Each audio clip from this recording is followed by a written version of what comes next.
હાથમાં પકડવું હોય તો વેલકમ છે ભાઈ.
પહેલા તો આઈટમ શું બને અને પહેલા તો આઈટમ શું છે એક વખત. આ સૂકી ભાજી છે, મકાઈનો લોટ છે. થોડા મને ઝૂમ કરવા દો. હા, આ સૂકી ભાજી છે, આ મકાઈનો લોટ છે, આ થેપલા છે અને આ દહીં છે.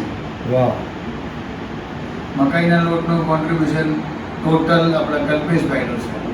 સૂકી ભાજી મેં બનાવી છે. બટાટા મેં નથી બનાવ્યા, બહારથી લઈ આવ્યા છે. હા, થેપલા મુંબઈથી આવ્યા છે. હા, અને હજુ દૂધીનું શાક સાહેબ માટે બની રહ્યું છે, રેડી થઈ ગયું છે, મેં લઈ આવ્યું. રાહુલ ગાંધી પાસે તો બટેટા લાગવા સોનાઓ જાતા.